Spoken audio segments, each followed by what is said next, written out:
To the Station of the Cross, proclaiming the fullness of truth with clarity and charity. Heard around the world on your Android and Apple mobile devices.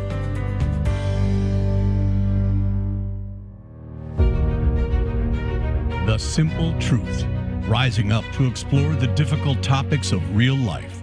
Join us as we proclaim the good, the true, and the beautiful with the simple truth of Jesus Christ and His Holy Catholic Church through Scripture, tradition, and the Catechism. And now, your host, Jim Havens. Hey, happy Easter, Alleluia. Great to be back with you on The Simple Truth, where we proclaim the life-giving reality of Jesus and His Catholic Church. We consecrate everything to the Sacred Heart of Jesus through the Immaculate Heart of Mary and the pure, strong heart of St. Joseph. It is Current Events Wednesday, and our guest today is Eric Sammons, Catholic husband and father of 7, also an author, former diocesan director of evangelization, and editor-in-chief of Crisis Magazine. You can find that at crisismagazine.com. Eric Sammons, thank you for being with us today. Thanks so much for having me, Joe. All right. Well, first, as always, when we talk current events, as we do today on this Wednesday, let's remember that the number one story going unreported by the news media today and every day is that we have an ongoing daily government-sanctioned mass murder of innocent children in the womb, real people being murdered by the thousands today and every day in our nation, which also means the mass exploitation of pregnant moms in need for profit by the lie of abortion. In terms of the loss of human life, we have at least a 9/11 every day in the U.S., probably much more. And so let's remember to break through the desensitization to this massive evil by imagining thousands of innocent people who are living outside of the womb being murdered today and every day in our nation. There is nothing that makes those in the womb any less valuable than those of us that are outside of the womb.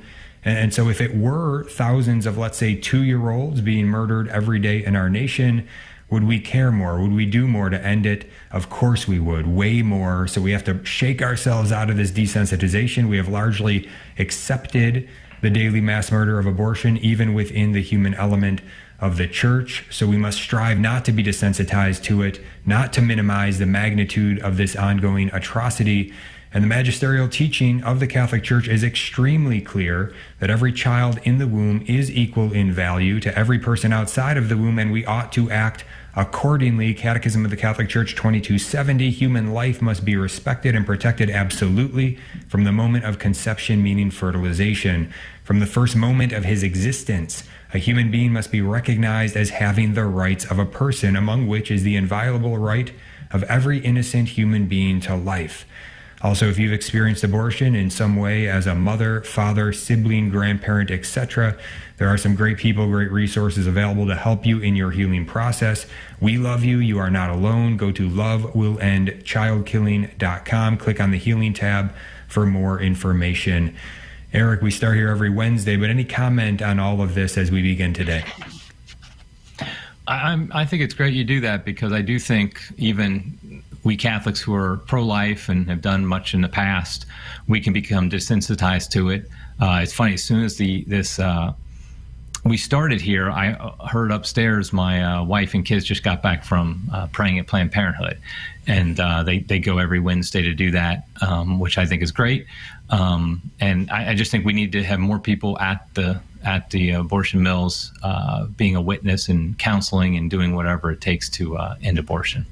Absolutely. Yeah, it's so effective. So effective. Again, I want to remind everybody that we do know from Planned Parenthood's own internal data that was leaked out through Abby Johnson, actually the last conference that she attended before she left Planned Parenthood, that their own internal data was saying that the no-show rate at these abortion centers when there's someone outside praying, that it goes as high as 75%. It's normally about 25%. That means somebody who's just driving up for their abortion appointment or whatever appointment that day, something in the abortion pipeline at Planned Parenthood, that normally about 1/4 of them will just skip their appointment. But when there's somebody outside praying, it goes as high as 75%. 3/4 of people will see that person. I've talked to many of them, and they'll just say, I was praying for a sign from God, and there it was. And so a lot of times they're not going to even stop and tell us. So we know that people are turning away, even when we're not hearing about it, even when we're not seeing those visible fruits. It's happening. And plus, it's just the right thing to do to bring the light into the darkness, to go outside of these places of death. So wherever you can find one near you, sadly, there's probably one not too far. Go out there and bring the light of Christ with you. All right, Eric. So in the beginning of the year, you became editor-in-chief of Crisis Magazine. So why'd you take the job? What do you see as the value of Crisis Magazine in our time? Well, I've always been a big fan of Crisis Magazine, and I've written for them in the past before I became the editor. It's been around since 1982, and I feel like it does a very good job of directly addressing the crisis in the church and in the world. I think anybody who's paying attention, Catholic, knows that we've had issues in the Catholic Church over the past few decades. We've had a crisis, a true crisis that spans every aspect of the church: a catechetical crisis, an evangelization crisis, obviously the priestly crisis, episcopal crisis. Every level of the church has been impacted by this.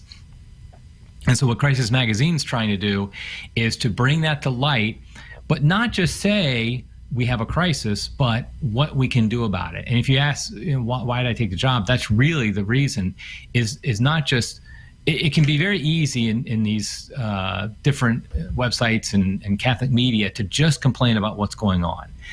But I don't think that's where we can stop. We have to know what's wrong. We have to bring it to light, because that's how you overcome evil and darkness, as you bring it to the light.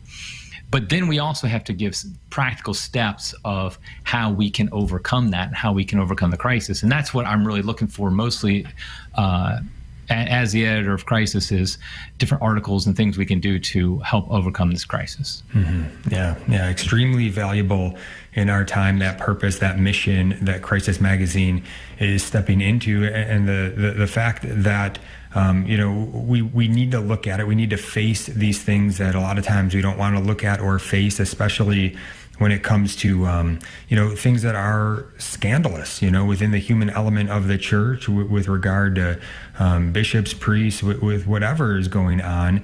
But the fact is that if we don't look at it, and if we don't seek to figure out what's going on, help us, let's really understand this, and then let's be, like you're saying, that second half of it, let's be solution oriented. Let's get to a proper understanding, and then let's seek to understand, okay, how can we actually change this, right? Or else, if we just ignore it, if we just bury it, then it just continues to keep going on and on and on. You would think that the leaders in the church would understand this, but still it seems like they're not understanding, like, this is the proper mode that we ought to be thinking and operating in. There's still too much of a sort of a cover-up mentality, and just make it look good and brush it along and pretend that everything is fine, nothing to see here. So thank you for the good work that you guys do there. Yeah, and that's really, I feel like that, I've worked for a diocese, I've worked at the parish level, I've been involved with the church for a very long time. And I would definitely say my biggest frustration has always been that we in this, I think, misguided effort to protect the institution, we refuse to ever say that anything's going wrong. Yet at the same time, there are literally millions of people leaving the church every year.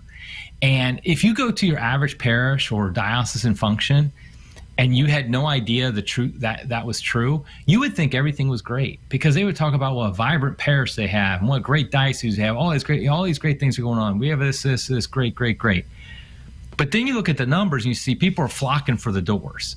So clearly there's a disconnect there. And so I really think the only way we can overcome that is to address it head on and to be honest about it. And that means sometimes we may say things that leaders in the church don't always like. We might have to criticize them. We should always criticize ourselves as well. We hopefully do it in humility, but we cannot overcome it. I mean, we saw that the most obvious example of it is the sexual abuse crisis that it was covered up for years. It came to the public in 2002, but even after that, it still festered because we didn't find out about McCarrick until 2018, 16 years later. And he was literally one of the highest ranking members of the entire hierarchy, entire church. And he was a monster, we found out. And so that's why, and it's not just the sexual abuse crisis, the cover up there, but the cover up of just the idea that we have bishops and priests that are endorsing heresy. We have morality isn't being taught and things like that.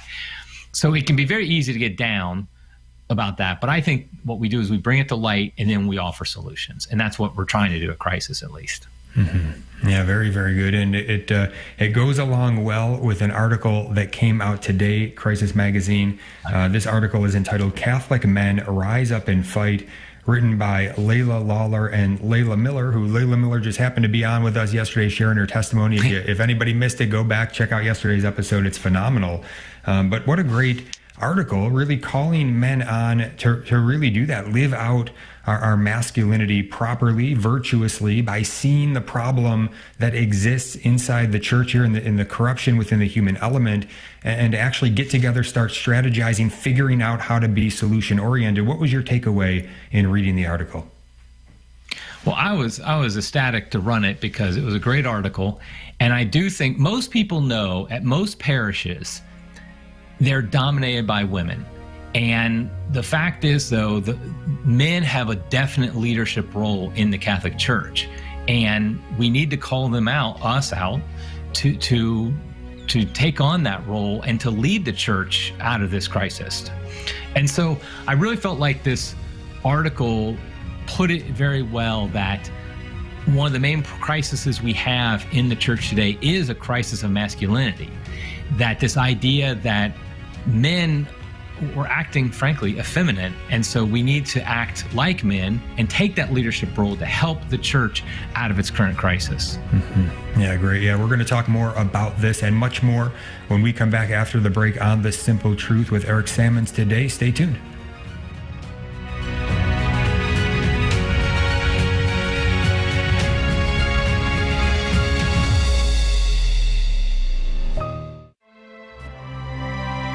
Prayer in time of affliction.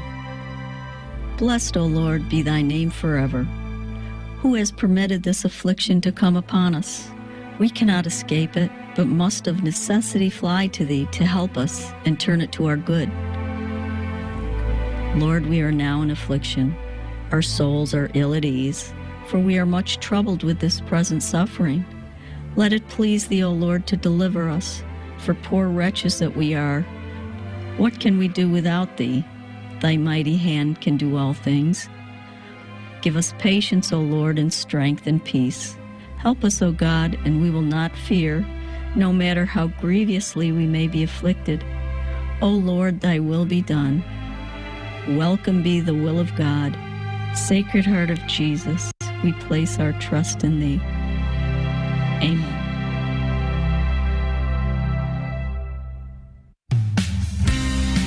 We offer several ways to view our programming grid, including at our website, thestationofthecross.com, and on our iCatholic Radio app. Just click the menu icon in the top left portion of our app and select the link to our programming grid.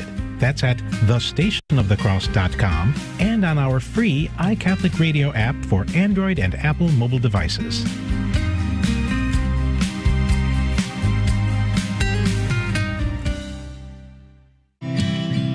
Do you love listening to the Station of the Cross on your car radio, but sometimes find yourself driving outside the listening area? Never miss another minute of your favorite show.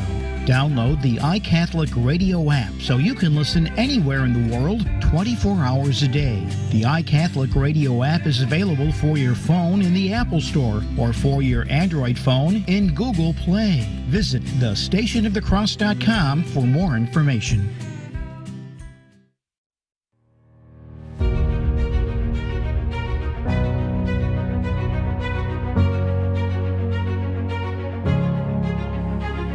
Welcome back to The Simple Truth. Jim Havens here. It is Current Events Wednesday here, and our guest today is Eric Sammons, editor-in-chief of Crisis Magazine.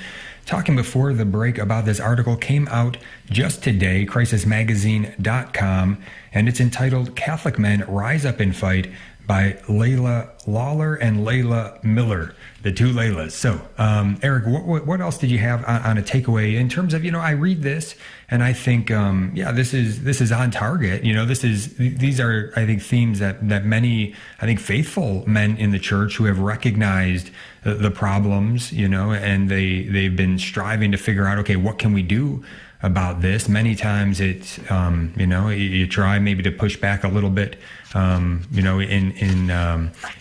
the diocese in terms of maybe trying to write something to the bishop or trying to talk with the bishop. But, many men who are faithful, who recognize that there have been problems over the years, they've probably been involved for some years, and they've probably been involved in some of these fights and trying to kind of get some movement. And they're probably at this point, they read this, at least this is my experience. I read this and I think, well, I've tried a lot of the trying to go to the diocese, trying to go to the bishop, trying to rally some men and get something moving. And the fact is there's just not a lot of men, at least in my experience, who are willing to really step up. I mean, there's a lot of men that are willing to go to their Knights of Columbus Council, but if you try to rally them from there to try to get out in front of the Planned Parenthood, it's not going to usually be so fruitful, or to maybe do something where you're going to try to bring something to the bishop with some sort of vigor, usually not going to go anywhere. So I don't know, any practical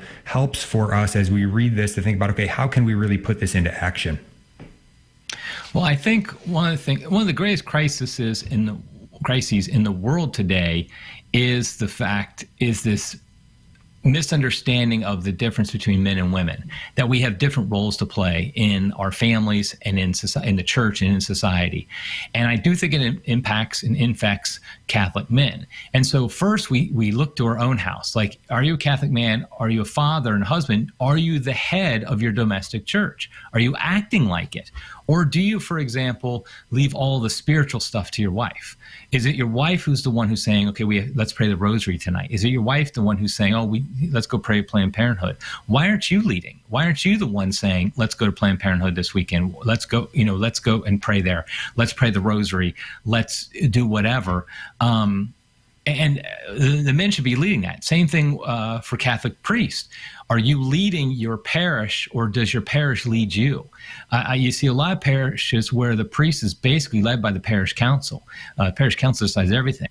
The priests need to be men. They need to be in charge of the church and be their parish, and being willing to take a little heat, because that's what a leader does, and that's what men should do. And then going right up the hierarchy to the bishops.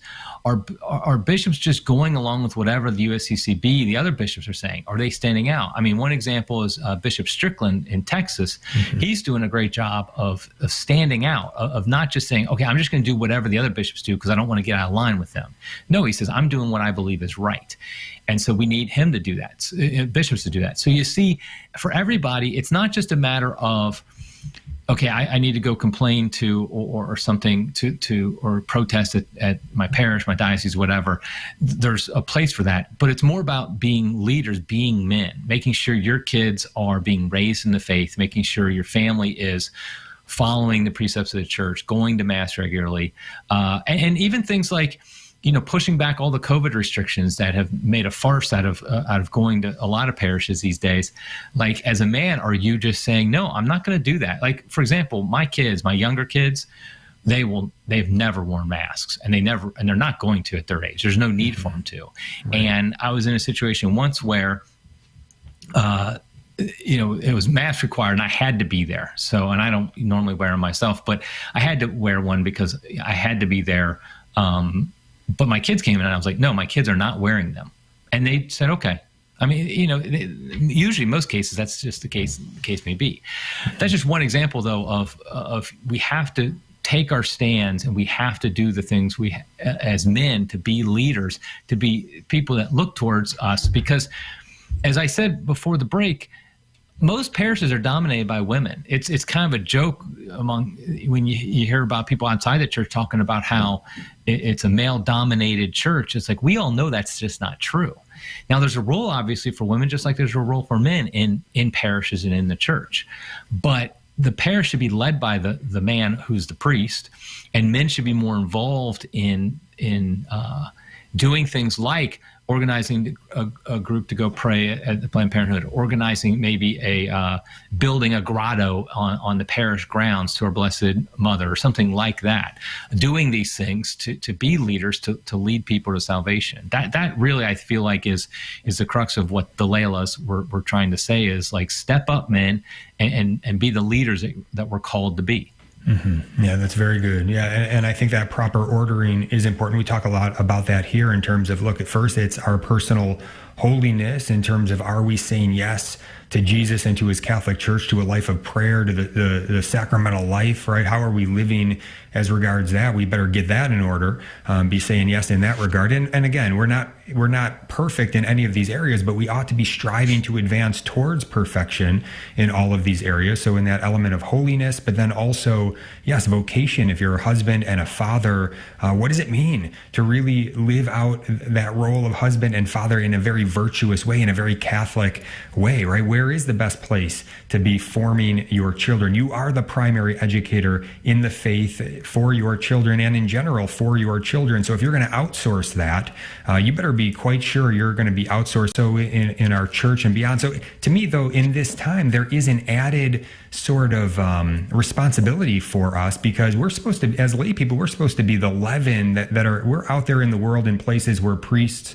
don't go, and we're supposed to be bringing the gospel with us there. But it's almost like we've got to double back, and we've got to be paying attention to the fact that we've got to now be encouraging our priests, encouraging our bishops, even in some sense correcting our priests and bishops in certain spots where they're not really living or proclaiming the deposit of faith. And yes, we have to be humble in all of this, but also we can't let a false humility stop us from doing what really ought to be done in terms of really talking to our parish priest, talking to our bishop, and trying to be serious about the problems that really do exist, and helping them to face it and work on getting to some solutions. Now, the outcome is not necessarily something that we can control, but we can control whether or not we're going to step up and sort of bring some things to the attention of our priest, of our bishop, that ought to be brought to their attention. But yeah, we've got to be prayerfully discerning about all of this. Anything else on this that you want to mention?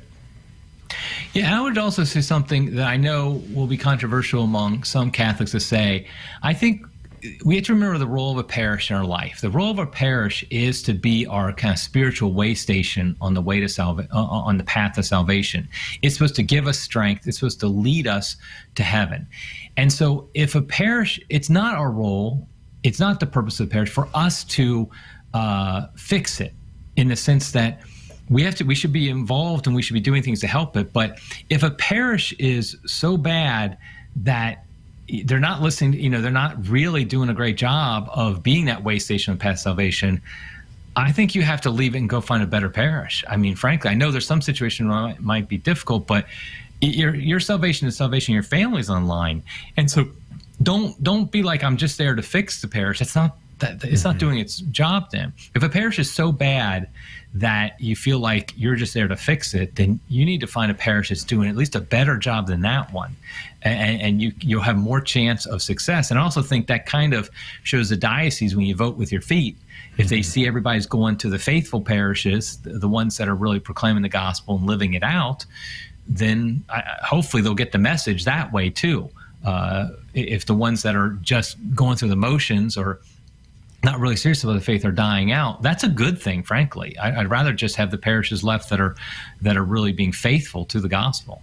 All right, yeah, and I've really been through that process myself, where I've thought, okay, well, this is where I live. Now, what's my closest parish? This is my canonical parish. Now, I'm going to try to dive in here with my family and just do some good, right? So however I find it, I'm going to try to be some leaven there. But the fact is that I'll just share my experience of doing that. It didn't go so well, right? It didn't go so well. I tried. I think maybe there were some good effects, but in the end, you realize that this thing's not really changing much. There's big time resistance to even things as you begin to sort of make some suggestions, try to get involved in some things at the parish and try to help steer things in a way. There's a reason that the parish is probably the way that it is, and there's probably a whole lot of resistance to changing much that needs changing. And so just to realize that kind of going in, we did end up then traveling to a different parish that was more faithful. And then, we even discerned, part of the discernment was we had to even leave the diocese at a certain point after talking to the bishop, trying to speak to the bishop about some serious corruption that's going on within the diocese, and just getting the runaround, not much of an answer, not much that is going to be done to try to actually look at the problem and get to a solution. And so with young children, I think especially is when you have to begin in your discernment to say, okay, where do we need to live that's going to be best for the formation of my children going forward? Yes, I want to live a missionary element to my life and to the life of my family, but first I've got to make sure that I've really got the formation of my children at the forefront. All right, I want to move into a different article, but I do want to just ask if you have anything else on that, because I know you're a dad of 7, so anything else to share on that? Yeah, I mean, as a dad, our primary responsibility is the salvation of our family, and that has to come before everything else. Mm-hmm. All right, awesome. All right, so also in this article, Catholic Men Rise Up and Fight.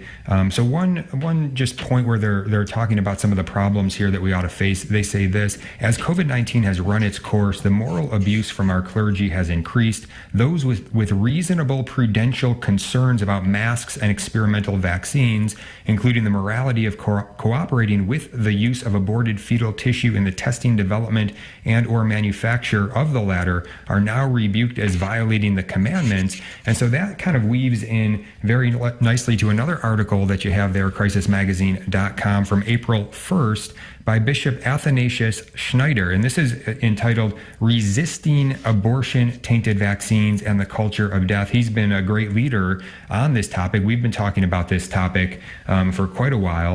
Bishop Schneider here, in what he's saying, this to me is what is most reasonable and most in line with our faith. So when we get back, I'm going to share a little bit about what is in that article, get Eric's take on that, and then we are going to take a look back at what was going on this time, just a little bit before this time last year, when everything sort of went dark, right? All the sacraments were being suppressed. There was no Easter Mass, there was no Triduum, all of that, and what was going on there. Also, maybe you've heard of this priest who's even said he is sorry for his part in taking part of all that. We're going to hear a clip from him, so you don't want to miss that when you get back. We're going to have a little discussion on that, again, looking at some of the problems, but also being solution-oriented here on The Simple Truth with Eric Sammons today. We'll be right back.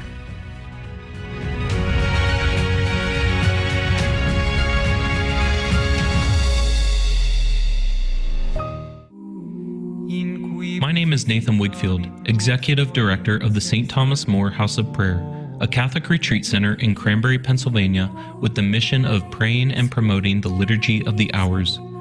Our goal is to help people experience the Liturgy of the Hours and discover the prayer that will change their life. The Catholic Church teaches us that the Liturgy of the Hours is the prayer that Christ Himself, together with His body, addresses to the Father, and that its purpose is to sanctify each day in the whole range of human activity.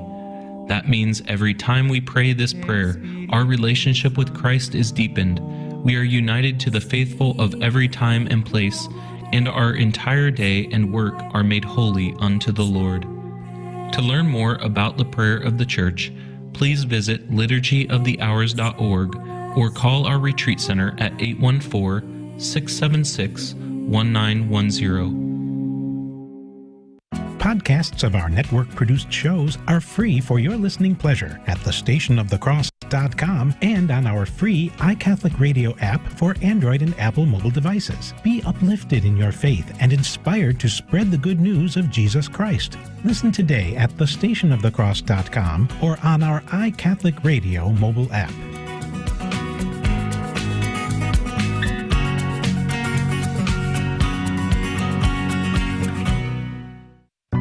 There's no better way to start your day than with spiritual formation from inspiring priests. From the beginning of creation, God the Father created the world such that some things need to be rejected, while others need to be embraced. On the first day of creation, tradition tells us God created the angels. But upon being created, they were tested. The test involved seeing who merited grace. That's Sermons for Everyday Living, weekdays from 6 to 7 a.m. Eastern on the Station of the Cross.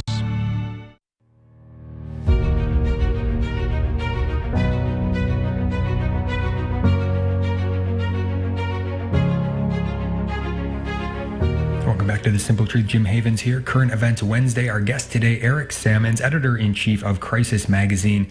You can find it at crisismagazine.com. Eric has also written several books, many articles. You can find out a lot more about his writing, in particular by going to ericsammons.com. So this article from Bishop Athanasius Schneider called Resisting Abortion, Tainted Vaccines and the Culture of Death from April 1st, a good update from the good bishop here. And he makes the point to start off by saying that the documents of the Holy See that deal with vaccines developed from cell lines originating from murdered unborn children are not infallible decisions of the magisterium. So it's important to point that out. And then he continues on to say, how can we, with maximum determination, be and proclaim to be against abortion when we accept abortion-tainted vaccines whose origin lies in the murder of a child? Both logic and common sense demand that we not accept such vaccines or medicines. He goes on to say there remains only a minority in the church of our day which is saying, stop, this is not good, this is a danger.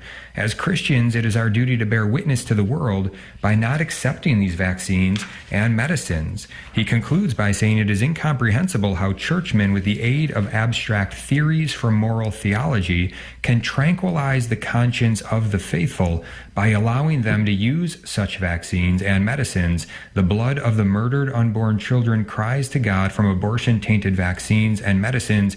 May the Lord have mercy on us.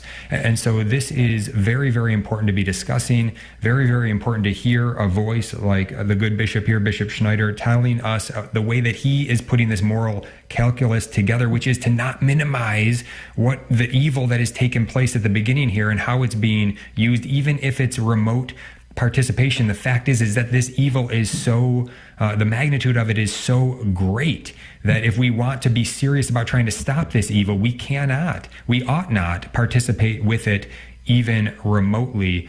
He's got further arguments on it that are very, very convincing and very, very good. I highly recommend it. Again, crisismagazine.com to read that. But Eric, what has been your take as you've been seeing everything unfold surrounding COVID, surrounding the vaccines? I mean, we knew a year ago that this was ultimately probably going to be the way that it would go, with a push for vaccines, probably abortion-tainted vaccines, and this is where we are today.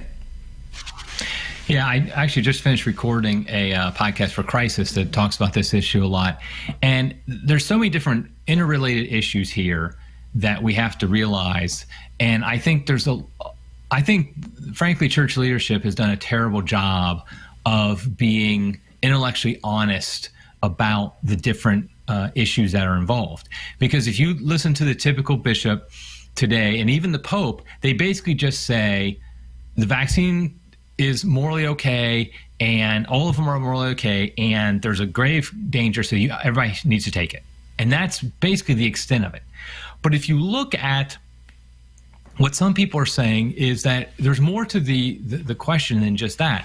In fact, I was just rereading those documents that Bishop Schneider references from the CDF. The one from 2005 actually was written by the Pontifical Academy for Life, which isn't even a magisterial organization, but it was from the direction of the CDF. And if you read that document, they actually make a pretty strong case that while yes, they're saying it's morally permissible that you could receive a vaccine that's abortion tainted, in certain situations, they really stress that you shouldn't. I mean, that's what we're not hearing today. That document's not that bad as far as, like, it's pretty clear that they're saying Catholics need to do everything they can to make sure that abortion-tainted vaccines are not the norm, that the pharmaceutical industry will make vaccines that are morally untainted from abortion. And my logic is pretty simple, that if we're supposed to, and we should, obviously we are supposed to, if we're supposed to encourage and push corporations not to make abortion-tainted vaccines, how can we do that if we're all accepting abortion-tainted vaccines with no resistance whatsoever? If the church is literally saying, okay, everybody go out and get a vaccine, you need to do it for the common good, even if it's abortion-tainted, then if I'm a businessman who doesn't have the same moral calculus as a Catholic, I have no reason whatsoever not to continue to produce abortion-tainted vaccines if that's best for my bottom line. I have no reason whatsoever. Think about if the Catholic Church had said, no, we're not going to accept it. Catholics should not accept these vaccines. We demand a vaccine that's not tainted by abortion. Well, just for business reasons alone, most of these companies would be, at least some company would be thinking, okay, I need to make that alternative because I'm going to make money doing it. I mean, just use the calculus of a corporation here. And so I really feel like that's been the big tragedy, is that voices like Bishop Schneider have just been thrown off to the side. But we've gone from, in 2005, saying in extreme circumstances, yes, it's permissible, but really we should do everything we can to avoid it, to now we're having bishops basically say it's a moral obligation to get an abortion-tainted vaccine. That's crazy to me. I mean, the Pope literally yesterday just tweeted that we need to all get these vaccines. And so I do feel like there's legitimate debate here. Like I'm not willing to say that there is one position that a Catholic must hold to. I mean, my instincts go with Bishop Schneider, I admit it. But I do think the arguments that the CDF has made, I do think they have validity and they should be heard and given due respect. But I also think the arguments of a Bishop Schneider need to be given due respect. The problem is, we've got this attitude as Catholics, like if any Vatican congregation says anything, we all just have to fall in lockstep and act like it's something we all have to agree with 100%. And that's not the way things work. That's how a cult works, frankly. That's not how the Catholic Church works. And so what's happening is that the CDF is looking at these issues. It's just considering different opinions, and it's trying to make its best decision based upon the moral calculus involved. But that doesn't mean that's a definitive, infallible teaching of the church that we have to be in lockstep with. I think there's room for debate here, and I think we should be debating. And I feel like that's one of the reasons as Crisis we published Bishop Schneider's article, because we want to have the debate going so Catholics are well informed in the different considerations when we're deciding to get whether or not to get the vaccine, an abortion-tainted vaccine. Mm-hmm. Yeah, it's very good. And, that point that you make, I think, is a very important point. It's one that we make here as well, which is that it's a toothless, weak, ineffective position with no leverage to say, oh, yeah, we want you to change this, but we're all going to take it if you don't. I mean, it's ridiculous. And really, it's the same problem with why we still continue to have abortion in general. We have enough influence as a church. If we got together, I mean, I forget, I don't have the numbers in front of me, but I think it's something like 20% of voters are Catholics, and yet 50% are voting for pro-abortion candidates for president. It's like if we just said clearly, you cannot vote for someone who is for abortion. Do not vote for the person who's pushing abortion. Everybody vote for the person that is going to do the most to try to stop abortion. We could end abortion in one election. The Democrats would realize they're never going to win another election, and the political climate would shift, right? But we don't stand up. We don't use the full influence that we have, and it makes absolutely no sense why we don't do that. Any other comment on that? Yeah, and I think that's exactly right, is that it is completely toothless, as you just said. And I think that, honestly, it's just not believable. I hate to say this, I just don't believe somebody who's pushing the vaccine. I don't believe them that they really think it's a problem that's abortion tainted if they're pushing it like some of these bishops are. Like, I get if a Catholic is considering it. They're in a certain situation. Maybe their job requires it. Maybe they're in a health field. Maybe they're elderly. Whatever the case may be, they've thought about it. They've prayed about it, and they really are against abortion, and they get the vaccine. I'm not saying they're not pro-life. What I am saying, though, those who are pushing it, that we all have to get this vaccine, and because the teaching in church is we all have to get it. I just honestly don't believe they really understand the horror of abortion. I'm sorry. It just does. At least their actions are not, and their words are not really backing the idea that they really think abortion is the moral evil that it is. Yes, yeah. You also wrote this article that was really documenting the 1-year anniversary called "Darkness Falls." 1 year later, you started by saying 1 year ago today, darkness engulfed the United States. March 18th, 2020. The final holdout American diocese has suspended public masses, making it impossible or at least disobedient for a lay Catholic in this country to attend Mass. You show the maps that you were posting at the time, which I recall, which were just getting darker and darker, and it happened so fast. It was almost unbelievable that this was taking place. What was your big takeaway in sort of cataloging the 1 year anniversary, looking back on it all?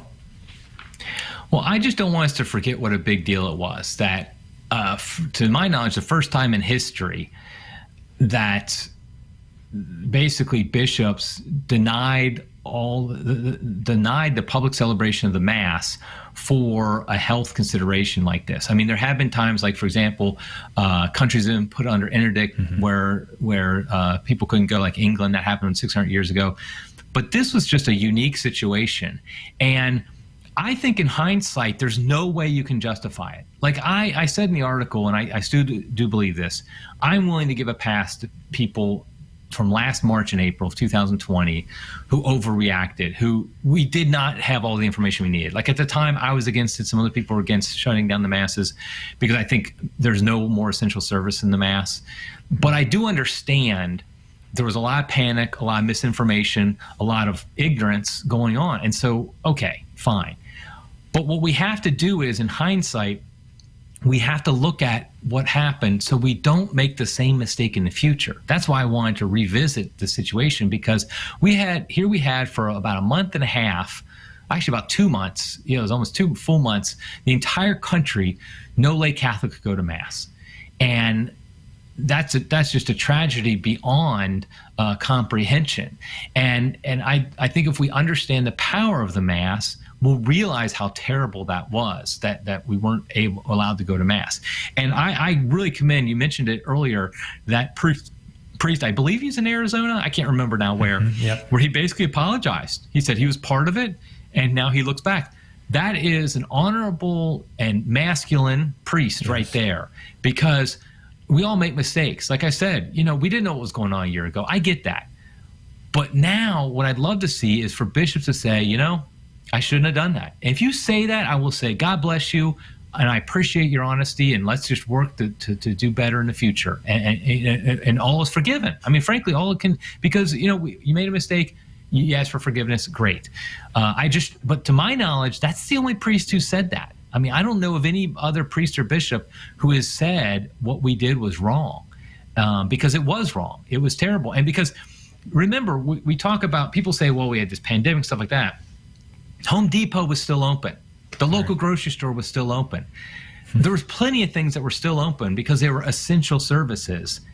And if you're Catholic, there's literally nothing more essential than the holy sacrifice of the Mass. Right. And so if every single place in the country was shut down, excuse me, I might then say, okay, we could talk about what we're going to do. But if you're allowing people to walk through Home Depot, and remember, back then there was no masks either. Mask stuff didn't happen until later. Right. So they had the social distancing. But people were, I remember going to the local Lowe's here, during it, and we just had to stand apart from each other. And I'm like, I can be here, but I can't be at my parish, for example, it seats 900. You're telling me you couldn't figure out a way? Now, I'm not blaming my own pastors because they did a marvelous job during the pandemic, but the bishop would not allow them to have public masses, even though we could easily be spaced wider than we would be at Home Depot. So I think we just have to look back at this, not to like point fingers in the past, but to say, how can we in the future make sure it doesn't happen again? Because I think hear that clip from that priest, and you're going to hear it straight from him about his apology on this. It's great to hear. You're going to hear this as soon as we get back on The Simple Truth. Stay tuned. This is Franciscan Media's Saint of the Day for April 7th. Today we celebrate Saint John Baptist de La Salle. A chance meeting in 1679 changed the course of John Baptist de La Salle's life. That's when he encountered a layman who interested him in opening a school for poor boys in northern France. Instead of living the rather predictable and quiet life of a parish priest, John Baptist left a deep imprint on Catholic education. His legacy continues through the community of religious men he founded, popularly known as the Christian Brothers, and the schools they operate. In 1684, Father John Baptist sold all his worldly goods and fully dedicated himself to education. The Christian Brothers opened and staffed a growing number of schools for boys of poor families and also established the first training college for teachers. John Baptist developed educational techniques that were novel at the time, including classroom instruction as opposed to one-on-one teaching. Not everyone approved of investing in the education of the poor. Many secular schoolmasters resented Father John's success. He also experienced rejection within his own religious community, which sought to replace him as their superior. John Baptist de La Salle died on Good Friday in 1719 and was canonized in 1900. There's more about the saints along with inspiration and Catholic resources at our website, saintoftheday.org. From Franciscan Media, this has been Saint of the Day. The Catholic Current, bringing Christ to the world and the world to Christ. Is there a particular danger of trying to be a faithful Catholic in America? You mentioned earlier that freedom of religion in the Bill of Rights sounds so sweet. And now it's freedom of worship, just a subtle way to stay out of the public square. You don't bring this into social discussion or discourse. And so it really becomes freedom from religion. The Catholic Current, 5 p.m. Eastern, from the Station of the Cross and on the iCatholic Radio mobile app.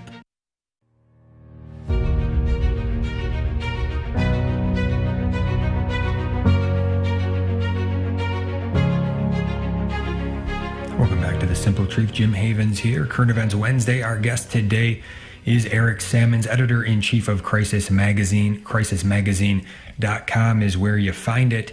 And we're talking about Darkness Falls 1 year later, an article that Eric had written about how all of the masses were suspended last year, a little bit around this time, but a little bit earlier than where we are today, March 18th to be exact, but they were still suspended at this time last year. And, we did have a priest come out, and I believe this was on Holy Thursday last week, and he was a pastor. He is a pastor in Gilbert, Arizona, and so he was the first that I've seen publicly saying, we abandoned you and we're sorry. And I will say, for those who really experienced it that way, right, that was something that was not right. It should be, certainly, if it's ever an option to suspend the Mass, like what happened, it should be a very, very, very last resort if it's ever an option at all. And so to hear a priest sort of owning up, taking ownership of it, even though it likely wasn't his call, it was his bishop's call, but he went with it, right? He ran the play that was called. And so to hear his words here, I think is it's helpful for many to just hear someone taking accountability and saying they're sorry, humbly saying they're sorry. So this is Father Sergio in Gilbert, Arizona. Here it is. I feel the need to publicly apologize for the events of the past year. I am a priest, and therefore, in a small way, I represent the Church. I represent her to you and also in this world that God loves so much. When people see me out in the world, in a restaurant, in a supermarket, in a store, at the doctor's office, they see the Church. When you come to me for advice, you are not looking for my opinion, which is as fallible and fragile as your own. You want to find the guidance and the truth. that God has given to the church. That is why, aware of this reality, I want to ask your forgiveness this evening, and God's forgiveness in the name of the church for my sins and hers. I ask for forgiveness for having left you without the Eucharist for many weeks last year. Many of you, in the most difficult moments of the pandemic, turned to your Father for bread, and we gave you a stone. We failed you by denying you the only food that could sustain your hope. We abandoned you when we should have been closest to you. For this, at this Holy Mass, I ask your forgiveness. The worst thing is that I cannot assure you that such a thing will not happen again, because as far as I know, I have not heard anyone express regret for what happened. What I can promise you is that I will never again be a party to something similar, and that if obedience places me in such a situation again, I will withdraw so as not to be a responsible and guilty party to something that even today weighs on my conscience as the act of which I am most ashamed in my entire life. All right, very, very powerful. And that's the example of what we've been talking about throughout the show, of what we need to do: take ownership of things that we do wrong, say we're sorry, and then look for solutions, and then commit to those solutions. Eric, any other response from you on this? Yeah, I mean, that's a man who's stepping up. I mean, that's really what that is. It's a Catholic man stepping up. I mean, he's a priest, obviously, and that's what we need. And it's similar to the response that we saw with so many in the hierarchy to the abuse crisis. I called it was 99% legal and 1% spiritual. I mean, honestly, I've said this before, and I say it again. I mean it literally. I think bishops should be in sackcloth and ashes in front of their cathedral, begging forgiveness, even if they didn't themselves cover anything up. Just the fact that they represent the hierarchy to the world. As this priest said, he's just a man, but he represents the church, and a bishop even more so. And I think priests and bishops more so than priests, because priests didn't have as much authority, should be apologizing for denying us the sacraments. I don't think a lot of them realize how traumatic that was to lay people to be denied the Eucharist. One of the things that annoyed me, and I love our priests, man, priests have the toughest job. I mean, their vocation is very hard in today's world, and I don't want to be too critical of them because I think most of them do the best they can. But I admit I was frustrated during the lockdowns when they would just say things like, well, the Mass is still being said, and there's still a lot of spiritual power with that, because they were saying it privately. It's like, I'm sorry, you're not being denied the Eucharist, we are. And so you need to understand, like this priest said, we're begging you for bread and you're giving us stones. And so, again, it's not a matter of like, let's flog the people who did things wrong in the past. No, it's a matter of let's understand what we did wrong last year, and so it doesn't happen again. And that's what was a little bit sad about what the father said just in that clip, which is he can't guarantee it won't happen again. And that's why I worry about it. There'll be another trumped up crisis which will demand that the bishops do these type of things again. And I just don't think that's I hope we don't go down that path again. Mm-hmm. Yes, yeah. But the good thing is he's saying he's not going to go along with it again. And so, something for every priest, every pastor, every bishop to be thinking about. You've also got a book coming out fairly soon, Deadly Indifference, How the Church Lost Her Mission and How We Can Reclaim It. I wish we had more time to get into it, but can you give us, in a nutshell, what are we looking forward to here? Well, basically what I do is I look at how religious indifference has infected the church over particularly the last 60 years or so, and how it's become somewhat the norm that Catholics do not believe that the Catholic Church is unique, that they do not believe the Catholic Church is the sole way to salvation. And because of that, we've lost our missionary zeal. We don't have the missionaries we used to in previous decades, centuries, going out to the world and proclaiming the gospel. And I think that's really because of the fact that we don't believe the Catholic Church is unique. And that's impacted not just no more missionaries going to Africa or South America or whatever, but it's impacted the life of the parish. That a parish sees itself almost more as a social club, often more as a social club, than this way station to salvation. And because how are we any different anywhere else? We just become a gathering of people, just like the gathering at the Elks Club or something like that. And that's all comes back to religious indifference. And so I go through and I show how that developed inside the church, how we got to the point where we are. And then in the last section of the book, I try to give some tips on things we can do to get out to the other side so we can again become that light to a dark world and become that beacon of hope in a world that's frankly really needs it right now. Mm-hmm. Yeah.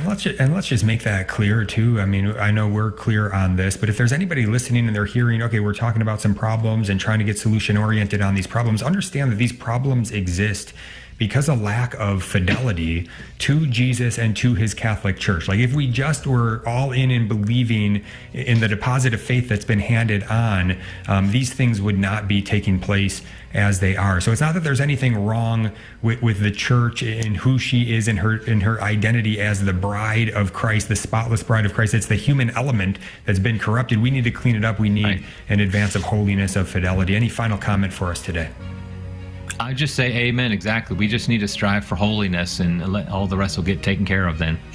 Awesome. All right. Well, hopefully you will say yes to coming back on again, sharing more about the book, and definitely want to get more into some of the other writings that you have. But it's been a pleasure to have you on today, Eric Sammons. Thank you for being here. Hey, thanks so much for having me, Jim. It was great. All right. And if you have any comments you'd like to send my way, jimh@thestationofthecross.com, jimh@thestationofthecross.com. God bless you. Hi, this is Jim Wright, president of the Station of the Cross. When I met Mother Angelica 25 years ago,